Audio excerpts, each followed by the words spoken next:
Eh bien ça y est, on y est. Hein. C'est ce soir que le Royaume-Uni sort officiellement de l'Union européenne. Divorce donc qui sera consommé ce soir minuit, la fin d'une relation de 47 ans. Bonjour Philippe. Bonjour David. Philippe Escande, éditorialiste économique au Monde. Donc voilà, le Royaume-Uni qui prend le large. C'est voilà, ça y est, on le savait. Quand il expliquait qu'il y aura d'autres négos, hein, c'est le début du commencement d'autre chose. Hein, voilà. Il y a toute la partie, la relation commerciale entre l'Union européenne et le Royaume-Uni. Et il ne faut pas croire, mais ça ne sera pas une partie de plaisir, parce qu'on voit déjà Boris Johnson très offensif, brandir des menaces de taxes douanières sur les bagnoles allemandes, jusqu'à 10%, sur les fromages français, jusqu'à 30%. Voilà, ça ne sera pas un chemin de rose. Hein, non. Jusqu'à la fin de l'année. Alors, voilà, en fait, là, on est dans la négo. C'est pour ça que Boris Johnson, avec raison, prend une attitude assez offensive, parce que à partir de demain, enfin de la semaine prochaine, vont commencer les vraies négociations. Ouais. C'est-à-dire quel traité de libre-échange on négocie entre l'Europe Est-ce qu'on se met des taxes, et le Royaume-Uni. Quelles normes, Et s'il n'y a pas d'accord à la fin de l'année, de cette année, ouais.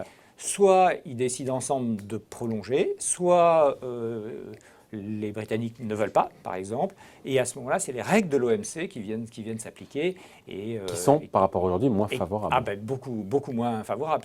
Au Royaume-Uni, surtout. Et surtout pour le Royaume-Uni, il faut rappeler quand même... Qui a plus à perdre que nous dans cette histoire. Il faut rappeler quand même que le Royaume-Uni, 50% de son business est fait, de son commerce international est fait avec l'Europe, alors que pour l'Europe, c'est que 9% avec la Grande-Bretagne. Donc il y a un déséquilibre.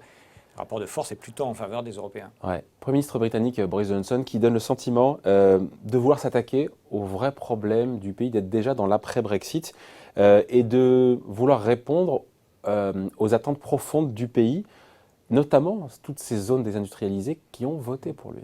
Oui, alors c'est un problème qui évidemment ne date pas de Boris Johnson, qui est assez ancien, auquel ont essayé de s'attaquer successivement les travaillistes, évidemment, puis ensuite les conservateurs, et notamment Theresa May juste avant Boris Johnson, qui avait déjà entamé cette politique. Alors cette politique, c'est quoi? C'est d'abord de constater que, en fait, la politique de redressement, d'austérité, insufflée par Margaret Thatcher dans les années 80, à la fin des années 70, début des années 80, ça aboutit à une désindustrialisation massive de tout le nord de l'Angleterre et les Midlands, donc de toute une grande partie du pays, avec des gens qui n'ont jamais retrouvé, évidemment, des emplois à la hauteur de ce qu'ils avaient. Il faut bien se rendre compte qu'il y a plus d'1 million de jobs qui ont été perdus en seulement 2 ans à ce moment-là. Et c'est donc, on se rappelle tous les films qu'on a vus sur l'Angleterre déshéritée du Nord. Et ce ressentiment, eh bien, il ressort périodiquement. Et là, il est ressorti à nouveau à l'occasion du Brexit. Et ce sont devenus des zones, des endroits avec un très fort ressentiment contre l'Europe. Ouais. Malgré un taux de chômage, encore une fois, je regardais les chiffres, hein, autour de 4%, 4,5%. Oui, moins un peu moins d'ailleurs, peut-être 3,8%, je sais plus, autour de 4%, au plus bas de 45 ans. 3,8%. Pardon, 3,8%, au plus bas de 45 ans. Donc avec un taux de participation énorme. Donc il y a du job, mais c'est plus les mêmes boulots. C'est pas un boulot dans une usine sidérurgique dans une banlieue du Nord, mais un job à Londres dans la restauration rapide. Ouais, et donc ces Anglais-là qui ont voté pour lui, il faut apporter une réponse. Et là, pour le coup, cette politique économique, on la voit se dessiner. On a vu quoi? On a vu en début d'année, je me rappelle, c'était juste après les vacances, cette histoire de hausse du SMIC de 6,5%. Tout à fait. Alors ça, c'est vraiment tout à fait... fin 2019, début 2020, hausse décidée de 6% du SMIC. Ça place... il faut se rendre compte que le SMIC, il date que de 2016. Ça le place désormais au-dessus oui. En brut. Alors après, au-dessus de chez nous, tout déduit. Puis en France, il y a les primes, il y a des fiscalisations, etc. Donc c'est plus compliqué à calculer. Mais en brut, le SMIC britannique, ce qui est quand même et supérieur au SMIC français. Supérieur au SMIC français, c'est quand même à 2 millions de personnes, donc ça représente... c'est une révolution surtout. Et c'est une révolution au pays de l'entreprise libre, un petit peu du laisser-faire en matière d'affaires. Mais c'est pas seulement ça, c'est pas seulement une hausse, encore une fois, du salaire minimum, c'est aussi... aider les boîtes qui sont en difficulté, c'est des plans d'investissement dans les infrastructures, c'est, on l'a vu cette semaine, nationaliser. absolument. On est dans les transports là pour le coup, c'est ça? Oui, absolument. Alors on est dans les transports. Alors juste avant, il y a une semaine à peu près, on a vu le gouvernement aller au secours d'une compagnie aérienne régionale, tout simplement parce qu'elle était au bord de la faillite. Et donc, ils ont prêté de l'argent, ils ont organisé, on se croirait en France, hein, ils ont organisé un tour de table avec des fonds et des financiers, des industriels, pour sauver cette compagnie structurellement déficitaire, mais qui dessert toutes les villes moyennes du Nord et du... C'est cette fracture territoriale. C'est cette fracture territoriale. Ils ont un vrai problème d'aménagement du territoire, comme on dirait en France. Et effectivement, mercredi dernier, deuxième étape, ils ont annoncé qu'ils nationalisaient... Un gouvernement de droite conservateur qui nationalise, enfin je veux dire... Voilà, et qui nationalise quoi? Les compagnies de chemin de fer qui ont été privatisées, qui étaient le grand marqueur des années Thatcher. La privatisation des compagnies de chemin de fer, de la poste, des télécoms, enfin de tous ces services publics britanniques qui ont été privatisés à ce moment-là. Et ils nationalisent qui alors concrètement? Alors là, c'est la compagnie qui s'appelle Northern Rail, qui est la compagnie justement qui dessert tout le nord de l'Angleterre. C'est une espèce de SNCF, quoi. C'est régionalisé, donc c'est la SNCF du nord de l'Angleterre. Il faut se souvenir quand même qu'en 2018, ils en avaient déjà nationalisé une qui était plutôt sur l'est du pays. Et pourquoi il y a besoin? Alors, il y a besoin d'abord parce que la rentabilité n'a jamais été trouvée, parce que les efforts d'investissement sont considérables et ne sont pas à la hauteur de ce que peuvent engager les sociétés, parce qu'il y a eu des problèmes de gestion. Ça fait des années que les Britanniques se plaignent des retards invraisemblables qu'il y a sur leur réseau. Nous, avec nos petites grèves, c'est une plaisanterie par rapport à ce qu'ils vivent, eux, depuis de nombreuses années. Donc là, pas du fait des grèves, mais du fait de... Du fait de la mauvaise gestion et du sous-investissement dans les infrastructures. Ouais. Donc du coup, ils nationalisent cette compagnie, mais avec effet au 1er mars, ce n'est pas quelque chose pour dans 6 mois. Hein. Et d'autre part, ils ont annoncé un grand plan d'investissement dans les infrastructures, 100 milliards de livres dans les infrastructures. Alors ce n'est pas seulement le ferré, mais ce sera beaucoup effectivement pour le train. Je disais ce matin dans l'opinion, un de nos confrères qui parlait de conservatisme social. Moi, je leur dis keynésianisme de droite, non? Oui, c'est un peu ça.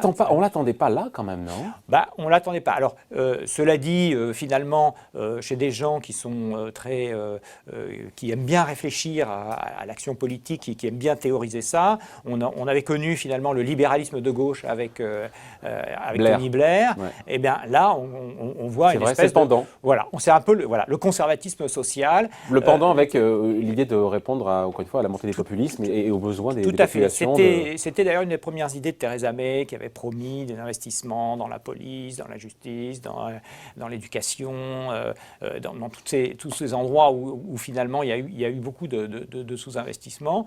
Et là, Boris Johnson, il veut passer la vitesse supérieure. Alors, est-ce que c'est si extraordinaire que ça? Non, parce que les populistes de droite, qu'on voit en Pologne, qu'on voit en Hongrie par exemple, ont aussi une approche qui est très sociale. Sociale dans le sens où on empêche les entreprises défaillantes de mettre la clé sous la porte, on protège les emplois et puis on accorde des primes. C'est pas tout à fait, c'est moins systémique évidemment que ce qu'aurait pu faire un gouvernement socialiste, mais en revanche, ça reste directement une politique d'aide. Ouais. Donc, à vous écouter, c'est le grand retour de l'État avec Boris Johnson. C'est la fin de l'austérité. Il a les moyens de cette politique-là? Alors ça, c'est la grande question. C'est effectivement la fin de l'austérité, ça c'est sûr. Hein, une austérité qui a quand même duré plus d'une dizaine d'années depuis Cameron, et qui nous a peut-être aussi amené là. Et qui nous a peut-être aussi amené là, probablement. Et alors cette fin de l'austérité, évidemment, ça pose le problème des moyens. Est-ce qu'ils ont les moyens de le faire? Le pays a un endettement qui représente à peu près 80% du PIB, donc inférieur au nôtre. Ouais. Ils sont à 2,5, quelque chose comme ça, de déficit public. Hein. Alors, ce que disent les experts, c'est que s'il y a un Brexit sans accord ou avec un accord défavorable, ça va faire exploser ces chiffres. D'autre part, là, tous les programmes d'investissement, ils ne sont pas encore matérialisés dans l'endettement. Et donc, si Boris Johnson va au bout de sa logique, effectivement, on va se retrouver avec un alourdissement macroéconomique, alors qu'il y a une incertitude globale sur le business qui est considérable. On ne sait pas du tout quelle sera la performance de la Grande-Bretagne sortie de l'Europe. Ouais, c'est comme s'il imitait entre guillemets un peu Donald Trump qui se permet finalement de laisser filer son déficit budgétaire, sauf que la livre, c'est pas le dollar.